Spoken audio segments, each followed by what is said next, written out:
Good morning students. हमने पहले पाठ को पढ़ा और आज हम दूसरा पाठ पढ़ने जा रहे हैं। हमारा दूसरा पाठ है बिलस्य वाणी न कदापि मे श्रुता। अर्थात बिलस्य बिल की वाणी, वाणी ना माने नहीं, कदापि यानी कभी भी, मैं यानी मैंने या मेरे द्वारा, श्रोता यानी सुनी गई।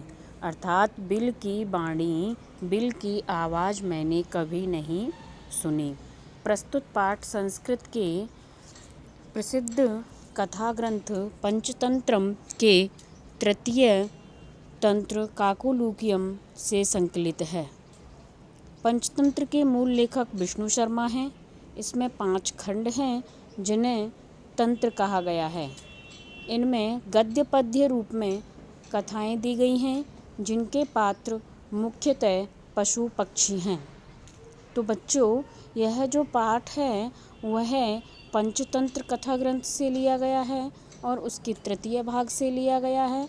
पंचतंत्र ग्रंथ के लेखक हैं विष्णु शर्मा और इस ग्रंथ में 5 खंड हैं जिन्हें तंत्र कहा गया है और इस पूरे ग्रंथ में कथाएं हैं जो पशु पक्षियों पर आधारित हैं। इन कथाओं में पशु पक्षियों के माध्यम से अच्छी अच्छी बातें समझाई गई हैं, प्रेरणास्पद बातें बताई गई हैं।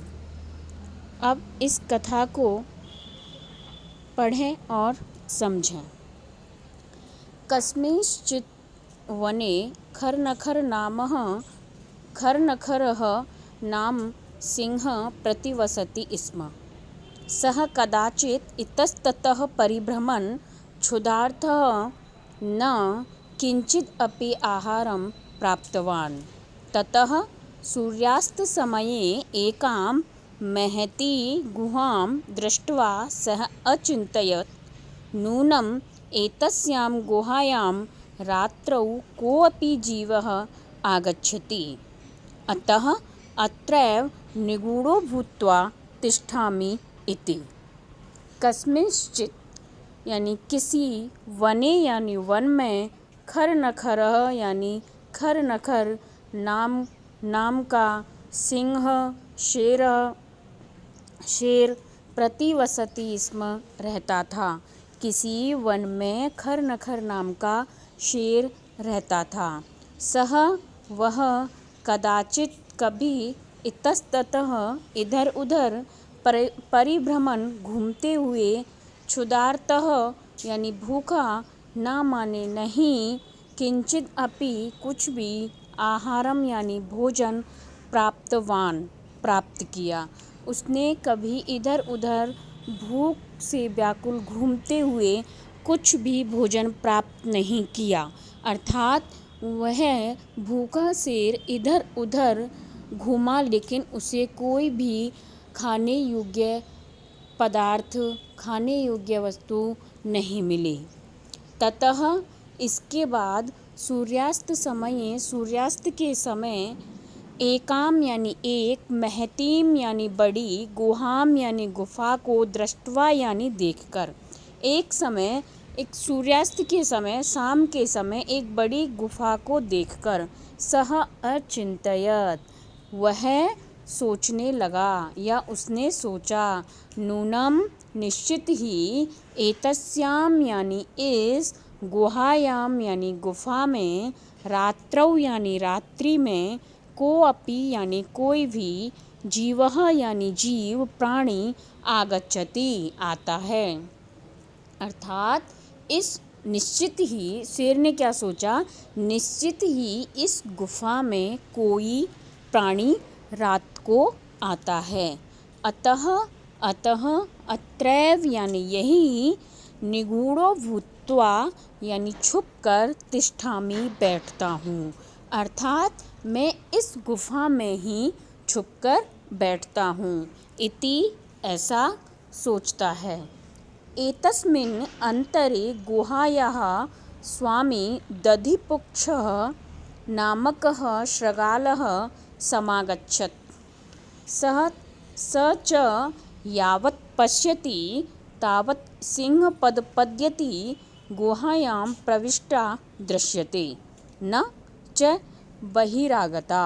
शृगालः अचिन्तयत् अहो विनिष्टोऽस्मि नूनम् अस्मिन् बिले सिंहः अस्ति इति तर्कयामि तत् किं करवाणि। एतस्मिन् यानी इस अंतरे यानी इसके अंदर, गुहा यानी गुफा के, इस गुफा के अंदर स्वामी दधिपुच्छ नामकः नाम का शृगालः यानी गीदड़ समागच्छत यानी जाने वाला था या जा रहा था या जाना चाहता है। तो इसी गुफा के अंदर दधिपुच्छ नाम का गुफा का स्वामी जाता है। स च यावत् पश्यति, स च और वह, यावत् पश्यति जब तक देखता है, यानी वह जब जाने को होता है तभी वह देखता है। सिंह पद पद्यति, सिंह यानी शेर के, पद यानी पैरों के, पद्यति यानी निशान, शेर के पैरों के निशान। गुहायाम प्रविष्टा दृश्यते, गुहायाम यानी गुफा में, प्रविष्टा यानी प्रवेश होते हुए, दृश्यते यानी दिखाई देते हैं।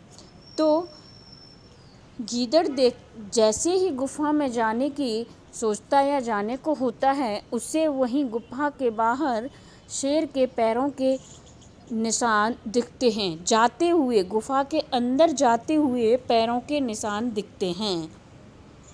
न च बहिरागता, न च ना कि बहिरागता बाहर आते हुए, केवल गीदड़ को जाते हुए शेर के पैरों के निशान दिखते हैं, बाहर आते हुए के नहीं।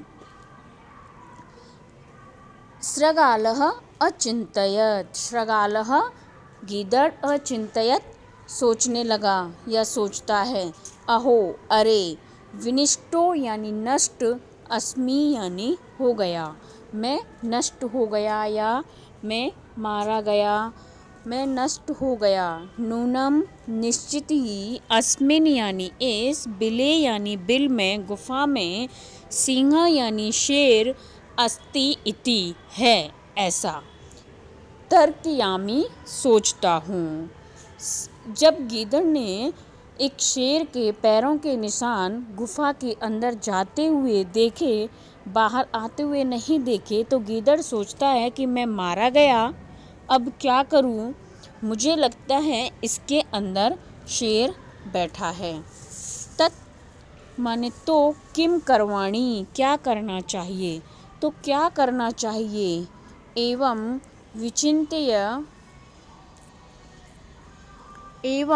विचिंत्य ऐसा, विचिंत्य यानी सोचकर, दूरस्थ यानी दूर से ही, रवम यानी आवाज़, कर्तुम आरब्ध आवाज़ करना शुरू किया, कर्तुम यानी करने के लिए, आरब्ध यानी शुरू किया। जब गीदड़ सोचता है कि मुझे क्या करना चाहिए, तो उसने सोचकर दूर से ही आवाज़ करना आरंभ किया। भो बिल किम न स्मरसि यन् मया त्वया सह समयः कृतोऽस्ति यत् यदा अहं बाह्यतः प्रत्यागमिष्यामि तदा त्वं माम् अकारिष्यसि, यदि त्वं मां न आह्वयसि तर्हि अहं द्वितीयं बिलं यास्यामीति।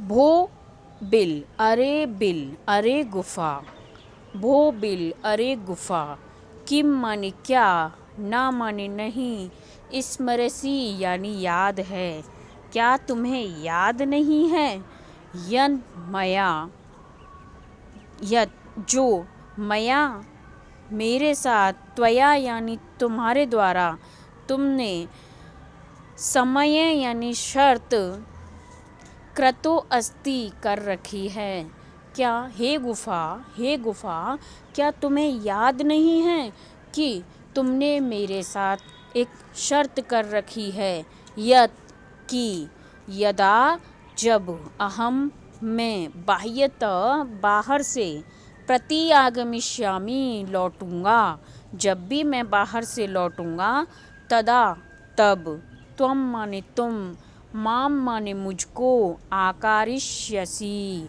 बुलाओगी या पुकारोगी। हे गुफा क्या तुम्हें याद नहीं है कि जब भी मैं बाहर से लौटूंगा तो तुम मुझे पुकारोगी। ऐसा वह गीदड़ जोर से कहता है। यदि त्वम माने तुम, माम माने मुझको, न आओयसी नहीं बुलाओगी, नहीं पुकारोगी, तरही तो अहम मैं द्वितीयम यानी दूसरी, बिलम यानी गुफा में, बिल में, यास्यामी यानी चला जाऊंगा। इति ऐसा गीदड़ बोलता है। गीदड़ जोर से बोलता है कि हे बिल, हे गुफा क्या तुम्हें याद नहीं है कि तुमने मेरे साथ एक शर्त कर रखी है कि जब भी मैं बाहर से लौटूंगा तो तुम मुझे पुकारोगी और बुलाओगी। यदि तुम मुझे नहीं बुलाओगी तो मैं किसी दूसरी गुफा में चला जाऊंगा। अथ एतत् श्रुत्वा सिंहः अचिन्तयत्, नूनम् एषा गुहा स्वामिनः सदा समाआह्वानं करोति, परंतु मद्भयात् न किंचित वदति। अथ इसके बाद, एतत् माने यह, श्रुत्वा यानी सुनकर, सिंह यानी शेर, अचिंतयत यानी सोचता है। गीदड़ की ऐसी इस बात को सुनकर शेर सोचता है। नूनम यानी निश्चित ही, ऐशा माने यह, गुहा यानी गुफा, स्वामिनः यानी स्वामी, इस यह गुफा स्वामिनः स्वामी का, सदा माने हमेशा, समाह्वानम या करोति बुलाती है या आह्वान करती है। निश्चित ही ये गुफा हमेशा अपने स्वामी को बुलाती है या पुकारती है, परंतु मत भयात, मत यानी मेरे, भयात यानी भय से, डर से, ना माने नहीं, किंचित माने कुछ भी, वदती यानी बोलती है। लेकिन यह गुफा मुझ शेर के डर से कुछ नहीं बोल रही है। अथवा साधु इदम उच्यते, ठीक ही, साधु यानी ठीक ही, इदम माने यह, उच्यते माने कहा गया है, अथवा ठीक ही कहा गया है कि भयस्तंत्रस मनसाम हस्तपादादिका क्रिया प्रवर्तन्ते न वाणी च बेपथुश्चाधिको भवेत्। भयस यानी भय से, तंत्रस मनसा भय से कांपता हुआ मन, हस्तपादादिका यानी हाथ पैरों की, क्रिया यानी क्रिया, भय के द्वारा यानी डर से हाथ पैरों की क्रियाएं और मन कांपते हैं या डरे हुए होते हैं। न प्रवर्तन्ते कार्य नहीं करते हैं, क्रिया न प्रवर्तन्ते कार्य नहीं करते हैं। वाणी च और च माने और, वाणी यानी आवाज़, बेपथु यानी कांपने लगती है, च माने और, अधिको यानी अधिक, और आवाज़ भी और अधिक कांपने लगती है। शेर सोचता है कि ये गुफा रोज गीदड़ का आह्वान करती है, बुलाती है, लेकिन मेरे डर से आज नहीं बोल रही है, क्योंकि जब लोग डरे हुए होते हैं, भयस्तंत्रस मनसाम, डरे हुए लोगों का मन, और हस्तपादादिका क्रिया हाथ पैरों की क्रियाएं, ना प्रवर्तन्ते कार्य नहीं करती हैं, विचार नहीं करती हैं, और वाणी बेपथुश्च अधिको, और वाणी भी और अधिक कांपने लगती है, यानी डर से लोगों की आवाज़ भी कांपने लगती है, इसलिए यह गुफा नहीं बोल रही है। तद अहम अस्य आह्वानं करोमि एवं सः बिले प्रविश्य मे भोज्यं भविष्यति। इत्थं विचार्य सिंहः सहसा शृगालस्य आह्वानम् अकरोत्। सिंहस्य उच्चगर्जन प्रतिध्वनिना सा गुहा उच्चैः शृगालम् आहूयत। अनेन अन्ये अपि पशवः भयभीताः अभवन्। शृगालो अपि ततः दूरं पलायमानः इमम् अपठत्। अनागतं यः कुरुते स शोभते, स शोच्यते यो न करोति अनागतम्। वने अत्र संस्थस्य समागता जरा बिलस्य वाणी न कदापि मे श्रुता। तद तो अहम मैं अस्य माने इसका आह्वानम करोमि आह्वान करता हूँ या बुलाता हूँ, तो मैं इसे बुलाता हूँ। एवं इस प्रकार सह माने वह बिले यानी गुफा में प्रविश्य यानी प्रवेश करके, मैं माने मेरा भोजनम भविष्यति, भोजनम यानी भोजन, भविष्यति यानी होगा।